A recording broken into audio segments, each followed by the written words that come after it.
بسم اللہ الرحمن الرحیم۔ شروع اللہ کے نام سے جو بڑا مہربان اور نہایت رحم والا ہے۔ قرآن پاک کی سورہ نمل میں حضرت سلیمان علیہ السلام اور ملکہ سبا کا واقعہ موجود ہے، جو کہ نہایت دلچسپ ہے اور سننے میں بلا معلوم ہوتا ہے۔ حضرت سلیمان علیہ السلام بنی اسرائیل کے جلیل القدر بادشاہ اور نبی تھے۔ آپ کی حکومت انسانوں کے علاوہ جنوں، پرندوں اور جانوروں پر بھی تھی۔ ایک دن ہدہد پرندے کے ذریعے حضرت سلیمان علیہ السلام کو یمن کی ملکہ سبا کے متعلق اطلاع ملی، جو سورج پرست تھی۔ شیطان نے اسے اور اس کی قوم کو گمراہ کر رکھا تھا۔ آپ نے ملکہ سبا کو ہدہد کے ذریعے ایک خط بھیجا۔ ہدہد نے یہ خط ملکہ سبا کی گود میں اس وقت گرایا جب وہ خلوت کے عالم میں تھی۔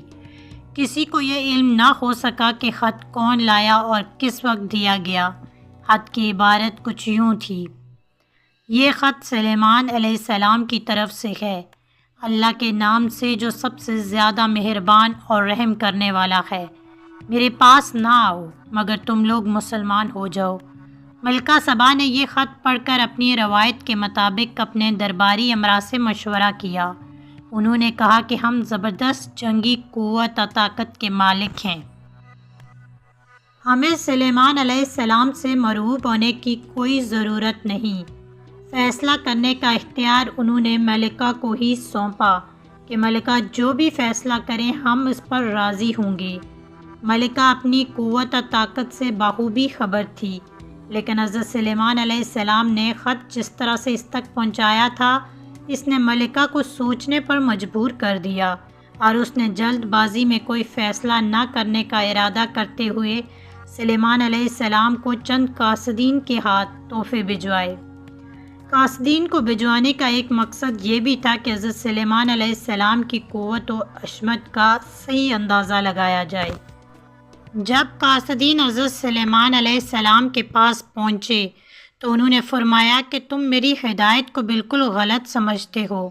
میرے حکم کی تعمیل کی جائے اور ان تحائف کو واپس لے جاؤ۔ تم ان تحائف سے مجھے بیلا پھسلا نہیں سکتے۔ اگر میرے پیغام کی تعمیل نہ کی تو میں عظیم الشان لشکر کے ساتھ سبا کے ملک پہنچوں گا۔ تم مدافعت نہ کر پاؤ گے اور تمہیں شہر بدر کر دیا جائے گا۔ قاصدین نے واپس جا کر تمام واقعات سنائے کہ کس طرح ان کے دربار میں جن اور حیوانات بھی ان کا حکم مانتے ہیں۔ ملکہ سبا آزاد خیال نہ تھی۔ اس نے اپنے آپ کو اور اپنی قوم کو ہلاکت میں ڈالنے کے بجائے حضرت سلیمان علیہ السلام کے حکم کی تعمیل کا فیصلہ کیا۔ آپ علیہ السلام کو بذریعہ وحی علم ہو گیا کہ ملکہ سبا ان کی خدمت میں حاضر ہو رہی ہیں۔ انہوں نے اپنے دربار میں موجود افراد سے پوچھا کہ کون شخص ملکہ سبا کا تخت اس کے پہنچنے سے پہلے یہاں لا سکتا ہے۔ ایک دیو نے عرض کیا کہ میں اس دربار کے برخاست ہونے سے پہلے تخت لانے کی طاقت رکھتا ہوں، اور اس تخت کے بیش قیمت سامان میں کوئی خیانت نہیں کروں گا۔ اس دیو کا دعویٰ سن کر حضرت سلیمان علیہ السلام کے ایک وزیر نے کہا کہ میں پلک جھپکتے ہی اس تخت کو یہاں پر حاضر کر سکتا ہوں۔ چنانچہ حضرت سلیمان نے رخ مبارک پھیرا تو ملکہ سبا کے تخت کو موجود پایا۔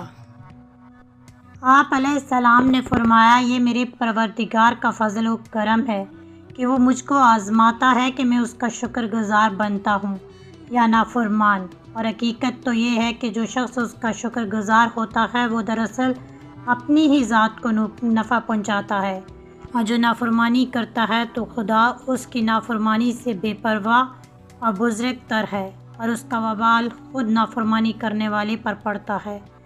اللہ تعالیٰ کا شکر ادا کرنے کے بعد آپ نے اس تخت کی ہیبت میں تبدیلی کا حکم دیا اور فرمایا کہ دیکھنا چاہتا ہوں کہ ملکہ سبا دیکھ کر حقیقت کی طرف مائل ہوتی ہے یا نہیں۔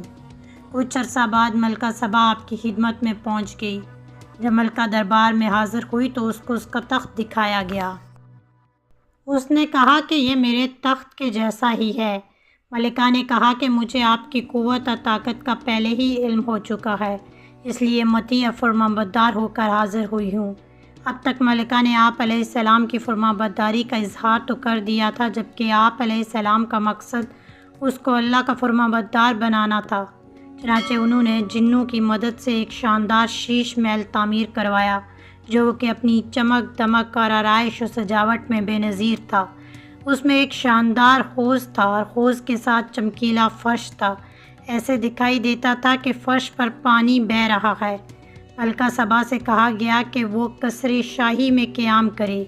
ملکہ کو اس کے لیے سین سے گزرنا پڑا۔ وہاں سے گزرتے ہوئے ملکہ نے خیال کیا کہ سین میں پانی ہے۔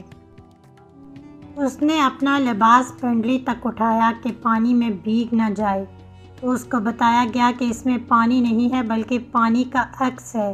ایسی ہی چیزوں سے اس کو احساس دلایا گیا کہ یہ چیزیں اصل میں حضرت سلیمان علیہ السلام کو کسی اور ہستی کی طرف سے ودیعت کردہ ہیں، اور حضرت سلیمان علیہ السلام اس ہستی کو پہچانتے اور تسلیم کرنے کی دعوت دے رہے ہیں۔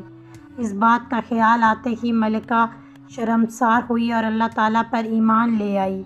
اسلام قبول کر لینے کے بعد حضرت سلیمان علیہ السلام نے اس سے نکاح کر لیا اور بعد میں اس کو اس کے ملک جانے اور حکومت کرنے کی اجازت عطا کی، اور بعد ازاں اس سے وقتاً فوقتاً ملاقات فرماتے رہے۔